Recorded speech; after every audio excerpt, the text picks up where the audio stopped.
अब हम GST annual return के बारे में डिस्कस करेंगे। जीएसटी एनुअल रिटर्न हर रजिस्टर्ड डीलर जिसका टर्नओवर ₹2 करोड़ या उससे अधिक है उसे फाइल करना है। इस वीडियो में टैली में जीएसटी एनुअल रिटर्न डिस्प्ले और उसके फॉर्मेट के बारे में डिस्कस करेंगे। जीएसटी मॉड्यूल में हम सबसे पहले कंपनी जीएसटी सेटअप, अकाउंटिंग और इन्वेंट्री मास्टर्स में जीएसटी सेटअप और जीएसटी लेजर अकाउंट क्रिएशन बताए। फिर इनवॉइसिंग सेक्शन में GST sales invoice entry, GST purchase invoice entry और जीएसटी इनवॉइस प्रिंटिंग बताए हैं। इस कड़ी के जीएसटी रिपोर्ट सीरीज में GSTR 1, GSTR 2, GSTR 3B report बताए हैं। इस वीडियो में जीएसटी एनुअल रिटर्न एक्सप्लेन करेंगे। यह वीडियो अशोक नाडानी द्वारा इंग्लिश और हिंदी में लिखित सबसे popular book tally prime training guide किताब को अनुसरण कर बनाया गया है। यह किताब हर बुक स्टॉल में उपलब्ध है।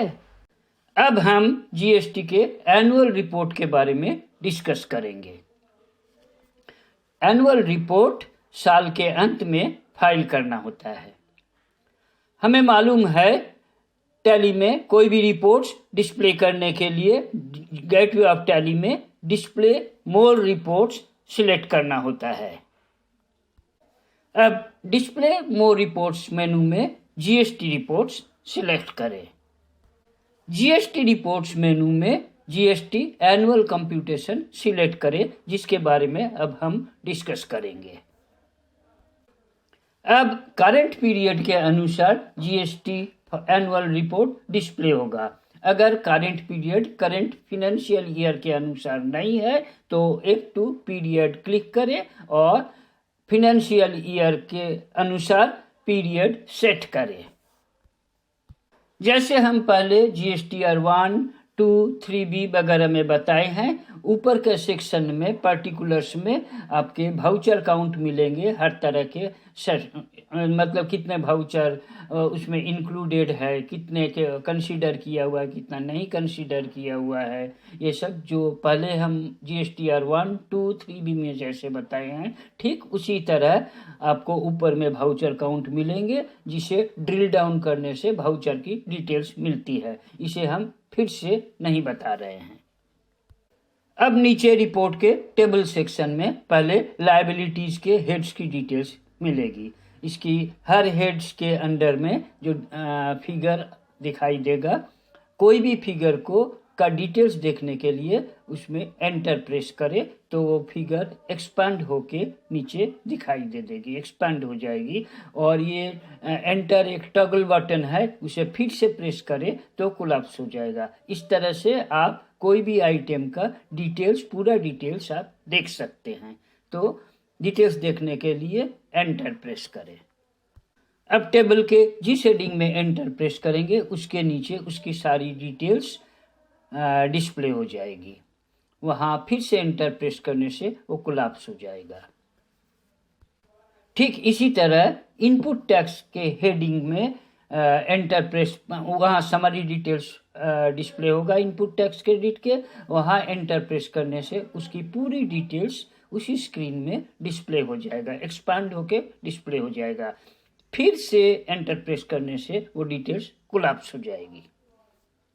इस तरह आप कोई भी हेडिंग का डिटेल्स देख सकते हैं। पूरा डिटेल्स आपको एक एक आइटम वाइज फिगर्स आप डिस्प्ले हो जाएगा, देख सकते हैं और उसे वेरीफाई कर सकते हैं कहीं सब कुछ ठीक है या नहीं। अब एंटर प्रेस करते ही उस हेडिंग के नीचे सारी डिटेल्स डिस्प्ले होगी, उसे चेक कर लें। अब नीचे इनवर्ड सप्लाईज और आउटवर्ड सप्लाईज के हेडिंग्स मिलेंगे। मेन रिपोर्ट में उसका डिटेल्स नहीं मिलेगा। उसको डिस्प्ले करने के लिए आपको उस हेडिंग में एंटर प्रेस करना पड़ेगा। तो डिटेल्स देखने के लिए एंटर प्रेस करें। अब सिलेक्टेड हेडिंग्स का डिटेल्स नेक्स्ट स्क्रीन में वाउचर वाइज डिटेल्स आपको मिलेगा, उसे देखें और वेरीफाई कर लें। HSN समरी डिटेल्स को सिलेक्ट कर एक्सपांड कर क्लिक करने से HSN वाइज आपको सारी डिटेल्स मिलेंगे। HSN wise, tax wise, item wise details मिलेंगे। ठीक उसी तरह समरी ऑफ आउट व इनवर्ड सप्लाईज में भी आप क्लिक करने से HSN समरी हेडिंग के अंडर में समरी ऑफ इनवर्ड सप्लाई को भी सिलेक्ट करने से नेक्स्ट स्क्रीन में इनवर्ड सप्लाई की HSN वाइज डिटेल्स मिलेगी। अब इनवर्ड सप्लाईज के HSN वाइज डिटेल्स मिलेगी, इसे भी आप चेक कर लें। अब एनुअल रिपोर्ट्स के कॉन्फ़िगरेशन सेट करने के लिए अपने अनुसार रिपोर्ट डिस्प्ले करने के लिए F12 कॉन्फ़िगर क्लिक करें। अब आपको एनुअल रिपोर्ट के कॉन्फ़िगरेशन स्क्रीन मिलेंगे, उसमें कॉन्फ़िगरेशन ऑप्शन GSTR1, GSTR3B में जैसे डिस्कस किए हैं ठीक वैसे ही ऑप्शंस मिलेंगे जिसे आप सेट कर लें। अब आपको कॉन्फ़िगरेशन ऑप्शन के अनुसार रिपोर्ट्स डिस्प्ले होगा। अगर आपने डिटेल्ड ऑप्शन सिलेक्ट किया है कॉन्फ़िगरेशन में तो आपको हेडिंग के सारे डिटेल्स हेडिंग्स मिलेंगे। तो कोई सेक्शन की हेडिंग्स कई पेज तक डिस्प्ले हो सकती है, स्प्रेड हो सकती है, तो आप एक एक पेज स्क्रॉल करके देख लें। डिटेल्ड मोड में अगर जो रिपोर्ट कई पेज में एक्सटेंड हो सकता है तो आप कर्सर स्क्रॉल करके नीचे ले जाके देख ले, पूरा रिपोर्ट की हर आइटम आप डिस्प्ले कर लें। इस तरह आप लायबिलिटी और इनपुट टैक्स क्रेडिट दोनों के डिटेल्स डिस्प्ले कर सकते हैं, जो हम पहले भी बता चुके हैं कि कैसे आप एंटर प्रेस करने से आप डिटेल्स डिस्प्ले एक्सप्लोड कर डिटेल्स देख सकते हैं और फिर प्रेस करने से उसे कोलैप्स भी कर सकते हैं। मतलब अगर आप रिपोर्ट में ही आइटम में एंटर प्रेस करें तो प्रेस करने से उस टॉगल बटन से उस आइटम का डिटेल और कंडेंस व्यू देख सकते हैं, लेकिन पूरा रिपोर्ट कोई डिटेल या कंडेंस व्यू देखने के लिए आपको F12 कॉन्फ़िगर ऑप्शन के अंदर जो कंडेंस डिटेल टॉगल बटन है उसे यूज करें।